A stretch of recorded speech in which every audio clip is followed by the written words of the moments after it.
I'm Faiz Rahman and you're watching Cafe DC.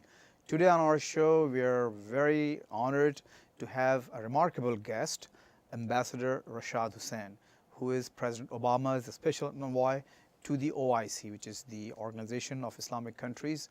He's here with us to talk about his experience as the ambassador and also his recent visit to Pakistan. Well, Ambassador, it's a pleasure to have you here on the show.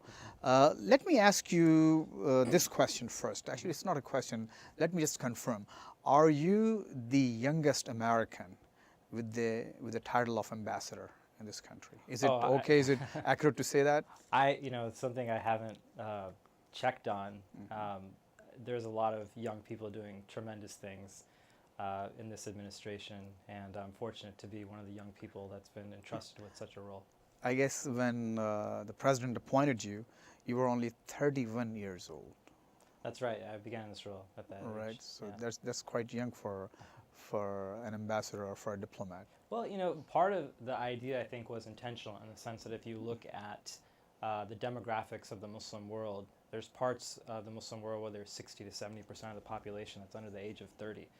And it's important that when we deal with these countries that we're not just talking to the governments, but that we speak directly to the people as well. That's where you really learn a lot more about what's happening in a country, and particularly the young people in a country. And this was back in 2010, and I think that was a correct way of thinking that the president and the others had, as we saw just the following year when we began to see the incredible changes in the Middle East and North Africa. So, Ambassador, you also, I think it was also the first for a Muslim American in a leadership position that you took a delegation of Muslim imams here in America to the Holocaust sites. How was that like, and what did you accomplish, and how did you think about it? Yeah. Well, as Muslims, and this is something that we stressed in talking to the American imams that we took and then later the international imams that we took, we have an obligation to stand up for justice. And the Quran says, Ya ayyuhalladhina amanu kunu qawwamina bil qisti shuhada'a lillahi walau ala anfusikum. And to always stand for truth and to speak the truth. Qulu qawlan sadida. This is something that the khatibs say every Friday. And sorry, I'm interrupting. Yeah. I forgot to mention that you are a Hafiz al-Quran. MashaAllah. So, and this is also, and when did you start memorizing from which age? It started with I'm digressing a little bit, but we'll go back to the topic. On the way to school in the car, just like learning surahs, a small surah. It's from the 30th juz, and continued over time. And I had the opportunity to take a little bit more time to do it. So the Hafiz al-Quran, you went to your regular schools, and then of course went to college, Harvard, and then Yale, and then started working as an attorney at the White House. What was the deputy associate attorney? Just deputy associate counsel. To President Obama, and then finally ambassador. And I'm sure much more is. I appreciate that. Let's go back to you. The point is, and this is something that influences much of my life.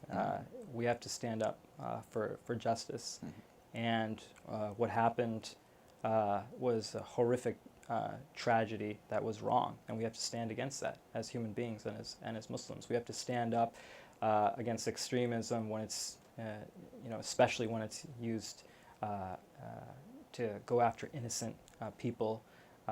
When people use violence as a means of addressing whatever grievance that they say they have, we have to be clear that it's unacceptable to use terrorism and violence as a way of addressing any grievance. And we have, you mentioned the Quran, we have a very, very famous principle and verse, من قتل نفسا بغير نفس أو فساد في الأرض فكأنما قتل الناس جميعا ومن أحياها فكأنما أحيا الناس جميعا.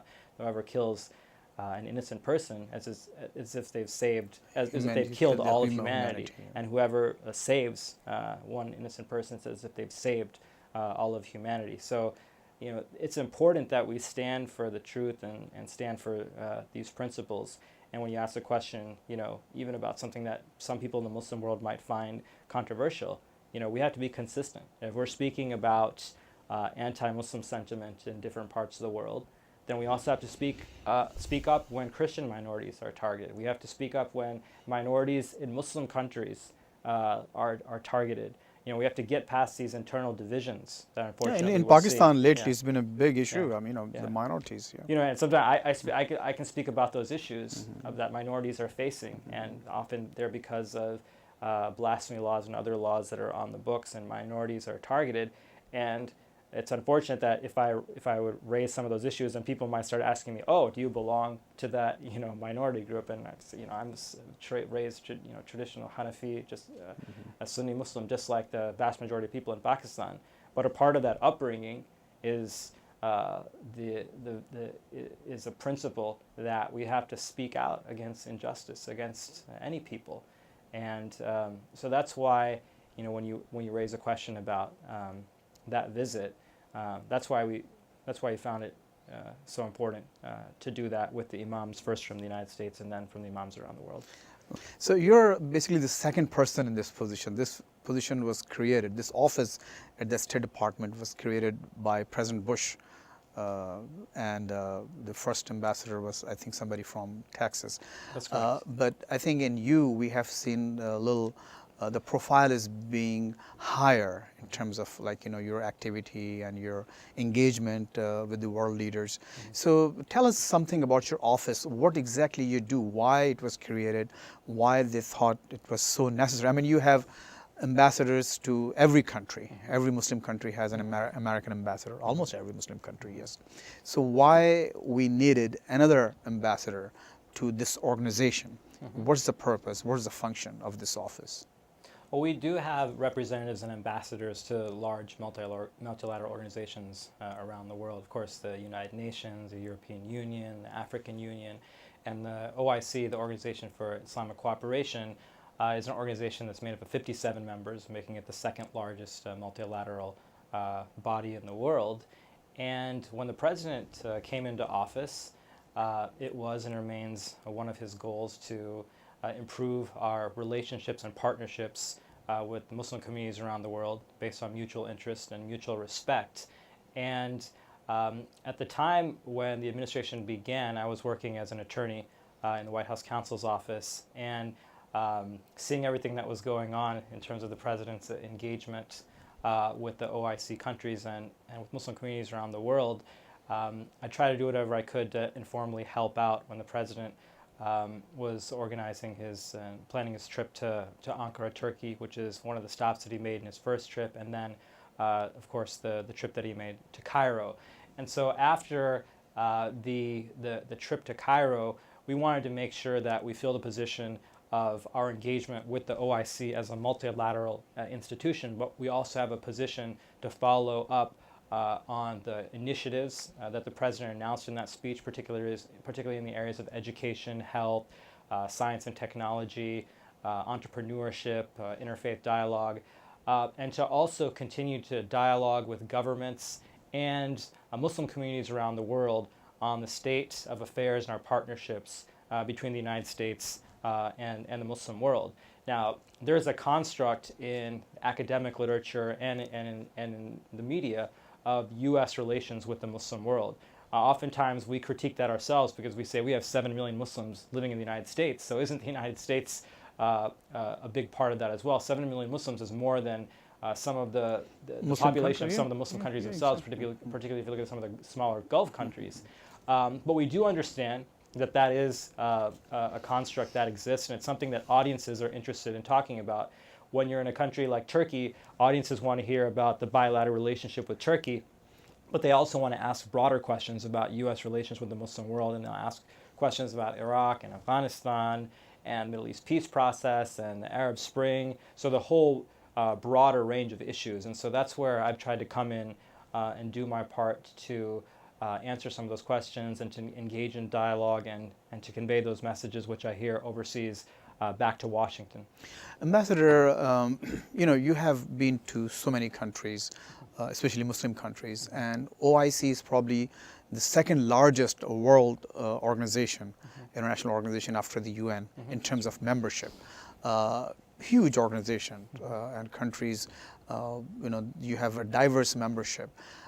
But there's been lots of criticism on the organization itself. People in the Muslim world, they think it hasn't been that effective. It hasn't solved any lingering issues. What's your take on it? Yeah, my take on it is that the OIC is definitely on a positive trajectory, particularly the outstanding work that was done by the previous Secretary General, Ahmadine Sanoglu, who was from Turkey. He implemented a 10-year plan when he came in, and it seeks to advance objectives in a number of areas where perhaps we need more progress in the Muslim world, and many of them are in the areas of partnership, which I just spoke about. And he did an excellent job of raising the profile of the OIC, including with the OIC bloc in the United Nations in New York and in Geneva. Now, we've had partnerships with the OIC in a number of areas that we feel have been pretty effective, starting off with partnerships in the area of health and development, but then expanding those into areas like science and technology and entrepreneurship, and have increasingly been in discussion with the OIC in consultation with them on key political issues where oftentimes they've had positions which are very consistent with ours. And part of that is because we've talked through a number of issues with them. If you look back on a few of the major issues in the Muslim world over the past years, the OIC was, for example, first to speak on the need for a no-fly zone in Libya. They were very active on the issue of Syria, including removing Syria from the OIC at a heads of state summit, emergency summit that was called in Mecca in 2012. They've been outspoken on the need to protect the rights of people around the world, including in the Arab Spring countries. They've also been vocal on issues of protecting minorities that are living in Muslim majority countries, which is one of the issues that we've been working with them on, and have been quick to condemn violence that is committed in the name of Islam. So there are many areas of partnership and others we could speak about as well, but the point is that I think most would acknowledge that the trajectory which the OIC on is a positive one, and that's why you see countries around the world such as the UK and France in the West and others appointing ambassadors or special envoys to the OIC because they see the importance that it's beginning to play and the relevance that it has in the policy work that they're doing. Well, at this point, let me ask you a Barbara Walters question. Of course, you've been to so many countries. You've been to Pakistan recently. Right. What is the biggest misperception that you hear about America, the United States? I think, generally speaking, the notion that somehow the United States is in conflict with Islam itself or with Muslim communities around the world. That's something that you hear from some of the audiences that we spoke to in Pakistan. And actually, we had, I feel, a very productive visit in which we were able to address misperceptions on both sides, misperceptions of the United States and misperceptions about Pakistan, which I was very clear about the contributions that have been made, for example, by Pakistani Americans in the United States and the positive view that many Americans have towards Pakistanis in a number of different fields. But getting back to your question about the biggest misperception, I think there has been a notion based on some misperceptions, based on grievances that the Pakistani people have had in the foreign policy realm. But what we've tried to communicate is that as an administration, we're headed in the right track on a number of issues, which I think are issues of mutual interest with the Muslim world and with Pakistan. We've ended the war in Iraq. We're moving towards responsibly ending the war in Afghanistan. Right from the beginning, first days of the administration, the president got started on working on the Middle East peace process and appointed George Mitchell as a special envoy on his second day in office, and has been persistent throughout the administration working on that issue. It's one that we've been disappointed on, and we feel like we should have more progress in the area, and we'll continue to be persistent on this issue. But it's one that the president didn't wait for a second term or the end of a first term. He got started on it right away, and you've seen what Secretary Kerry has done on this issue, the persistence with which he's attempted to tackle it. Also, the support that the United States has shown for the transitions that are occurring in the Middle East and North Africa, which I alluded to earlier. I think there's still a lot of memory of, So perhaps how United successful you are when you talk to them, Yeah. when you talk to the Muslim youth in Pakistan, Yeah. in India, in let's say Turkey, Yeah. Saudi Arabia. Yeah. What's their response? I mean, Yeah. do they counter your argument with something else? For example, you mentioned the Palestinian Yeah. Israeli conflict. Yeah. And then we talked about OIC. I mean, there's again another big disappointment with the OIC has been that they haven't played any role, any significant role in resolving this issue. Yeah. So what you hear? What Yeah. and you Yeah. pay attention when you come back here. Yeah. Do you pay attention to those Yeah. arguments? I think we've been, very fortunate, alhamdulillah, in the fact that we've been welcomed everywhere that we've gone. And I think part of that is because there's still a tremendous amount of respect, for the United States. I mean, people look at the United States and they always say, "This is the place where I'd like to study." We respect the innovation, the Steve Jobs of the world, the science and technology. There's respect, of course, for the president.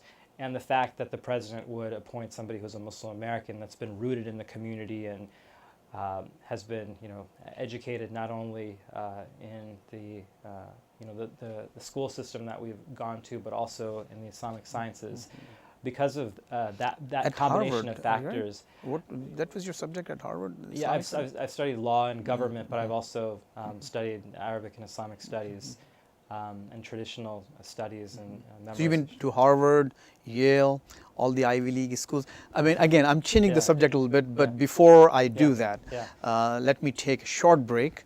And when we come back, we'll talk to the ambassador about his, of course, a little bit more in more detail about your visit to Pakistan, and who do you attribute your success to? You're a successful young man. Not too many people are so successful at this, at this age. So please just stay with us. We'll be right back.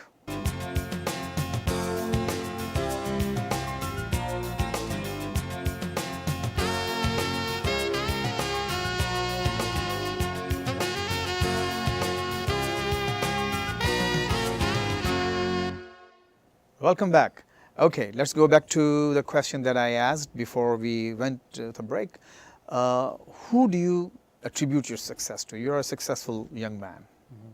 Your Well, education. I appreciate you saying that. Obviously, let me say, very prestigious schools, Harvard and Yale.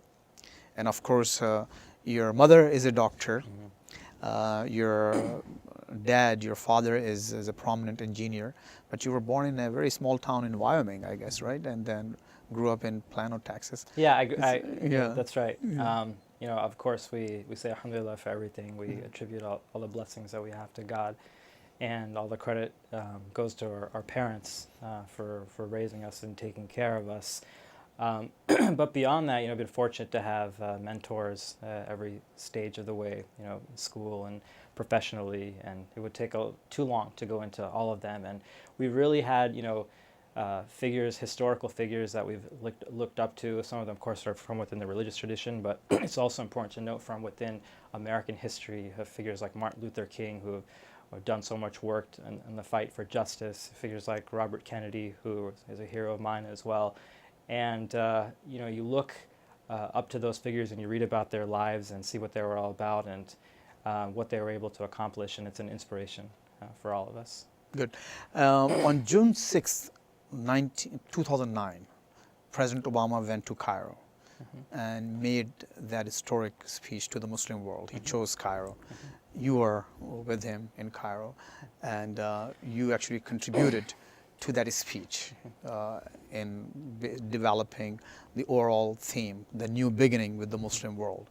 How was it like to work with the President of the United States on a very, very important speech of his presidency, the first major foreign policy of his speech? Well, it's incredible because the president, of course, is brilliant, and he knows the issues so well. He knows the Muslim world and the issues that it faces and that we face together so well.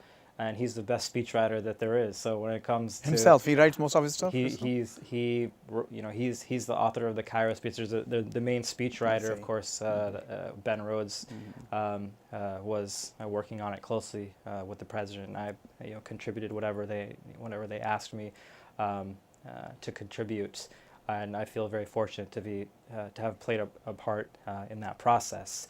And I think that's part of the reason. You're going back to your previous question about how we've been received. I think the lesson that I've tried to bring into this job, which I learned before I began this job, is that many of the tensions that we face with Muslim communities around the world are rooted in policy issues or perceptions of policy issues. So what we try to do, and we did this in Pakistan as well, and alhamdulillah, I feel that it was very positive, is we try to listen to the audiences and hear from them what their grievances are, what their issues are, what their perceptions are.